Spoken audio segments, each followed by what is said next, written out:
This is how the cherry pie turned out. It actually tastes really good. It has just the right amount of sweetness.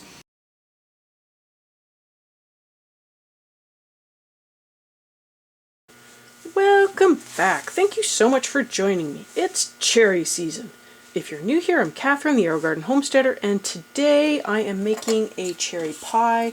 These are sour cherries that came from our cherry tree. This might actually be one of the only spring crops we're going to get because our peach tree and apricot tree, basically our stone fruit trees, did not do well because we had a weird winter, and yeah, it's just not doing well.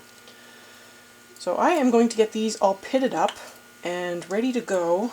I will obviously zip through this because you don't need to see me pitting cherries, but I do like to use this kind of pitter that has the narrower plunger portion. We do have one that is sort of a trigger one, and because it's all plastic, it actually has a larger plunger, and I feel like it mangles the cherries a little bit more than I would like. Now I am using sour cherries, but it is possible to use sweet cherries for this recipe, and I'll have the recipe linked below, and I'll have the notes for switching it over. So the sour cherries just require more sugar than the sweet cherries, and the sweet cherries, because they are bigger, you can cut them up a little bit more, and it will make for a more pleasant filling because it'll hold together a bit better. These ones are a smaller cherry, and so they will hold up pretty good. This is a really nice filling. It's actually pretty thick, so it doesn't like run all over the place. You don't get like a pile of juice on the plate with cherries and pie shell, which I kind of like. So I am going to need a bit more than 4 cups, almost 4.5 cups. I think it actually calls for like 1.5 pounds of cherries or something, so I will have the recipe linked and all of the instructions, so I'm not just trying to remember random things. I just have the recipe kind of written down on a little scrap piece of paper here so I can follow along. I really need to get my recipes printed out. Do make sure you are wearing an apron when you are pitting cherries. They tend to splatter everywhere. It is a pretty messy endeavor. Now that I have all of the cherries pitted, I did end up with 4 cups, so that's good. Slightly less than I wanted, but it's actually okay because I'm the only one eating this pie, and this is going to be a lot of pie for me to eat. So, yeah. I'm going to save my measuring cup because I need to put the cherries back in something while I thicken the juices. So, I will just pick the cherries out of the juice and put them back in the cup. But in the meantime, we need to get those juices.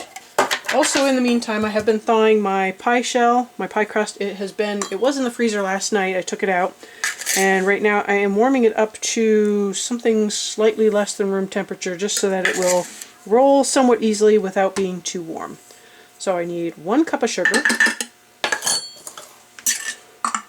And if you are using sweet cherries, you'll use like 2/3 of a cup of sugar. It will depend on the type of cherries you're using. I am using meteor cherries. We also have Montmorency cherries, which are also a pie cherry and sour. So it just goes back to whatever you have on hand or whatever you're able to get in your area. 1/4 cup of cornstarch. Now, obviously this is not a canning recipe. You cannot use cornstarch when canning. I thought I did a video where I did sour cherry pie filling. If I did one, I will link it. If not, I'll just have to do one at some point. I also made some strawberry cherry jam. That's really good with the sour cherries. Oh, really good. It's a really good use for it. So I got the wrong teaspoon. I need a teaspoon. Okay, I need a teaspoon of vanilla. You know what? I actually made this with vanilla before, and I didn't care for it. So I guess it was useless getting that. Don't need that one.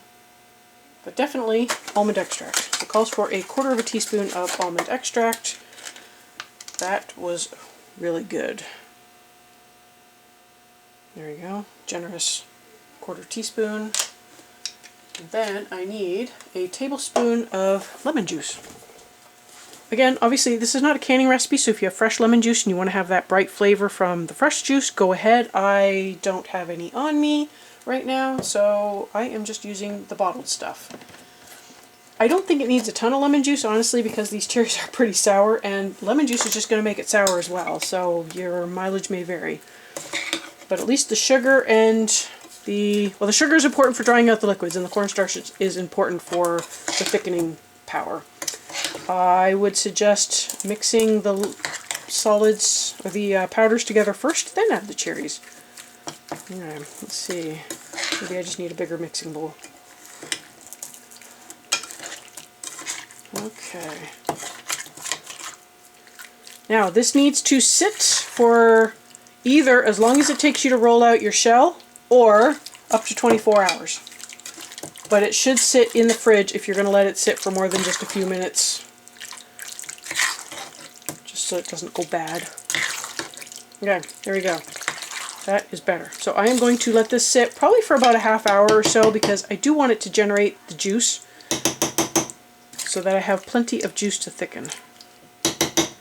So we will meet back here in about half an hour, and I will start rolling out my pie crust at that point, and then we will get this baked off, or thickened, filled, and then baked off. Now I'm doing this first thing in the morning.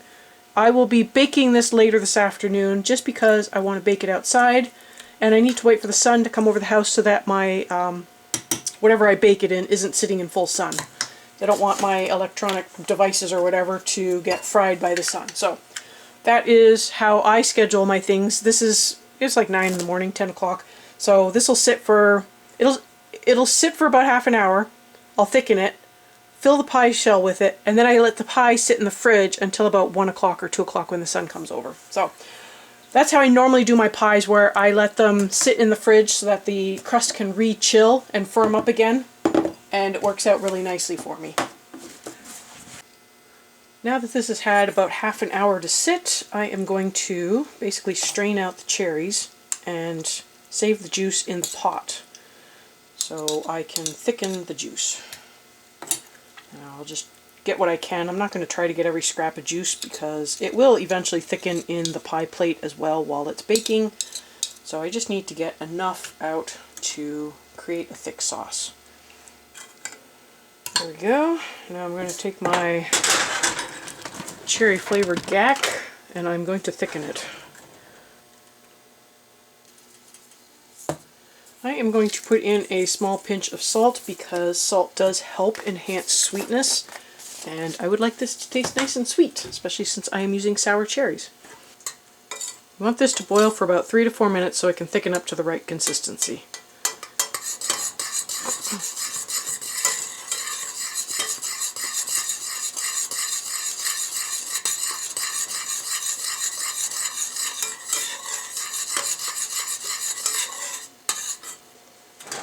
Alright, that has been more than 3 minutes, but probably slightly less than 4 minutes. It's really hot. So it's thickened a little bit, but it will thicken more on standing. And I definitely want to cool this before adding in the cold cherries and putting it into a cold pie shell. So while that sits, I'll bring you back over here, and I'm going to roll out my crust. I'm sure you've seen this before. I will just zip through this, and I do need to dot butter on top, so if I forget, don't forget. This piece is a piece I had left over from the last time I rolled out pie. That's just what I do, is I just add it to the next piece so it's there and available. I will take some of this off because I don't need all of this for the bottom.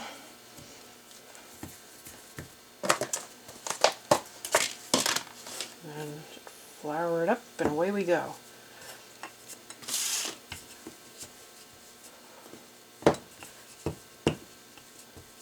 Trick is to just keep moving it. If you don't move it enough, it will stick. Okay, if you don't want your crust shrinking, you need to ease it in and not press it in. So I have to shift this over a little, but you want to push it down and not just make it fit, if that makes sense. So I'm going to get the rest of it rolled out, and then I will pour the filling in, because hopefully by then it will be cool enough and it won't melt my crust. This is my lard crust that I like to use for basically everything. I will link that below, so if you are interested in it, But otherwise, just use whatever crust you like the most, whatever you're comfortable making. There are some really nice, easy, just press-in crusts that will work really well with this as well. Okay. You don't need quite as much crust or dough for the top, but I will need some. So hopefully this is enough, because this is all I have. Now this one I probably want to try to get it as round as possible, because probably will be no trimming involved. That looks pretty good. I'll probably go with that. Move that out of the way. Okay, limited counter space here, so I hope you can see everything. Okay, let's get the cherries in here.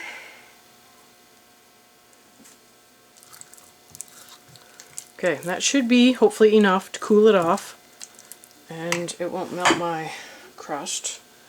Get that in there. Now obviously if you're using a very big pan, scale up the recipe a little bit. I'm using a very big pan, but I do like to have slightly more crust to filling ratio, so I like a little bit more crust than filling, because I like to taste the crust too.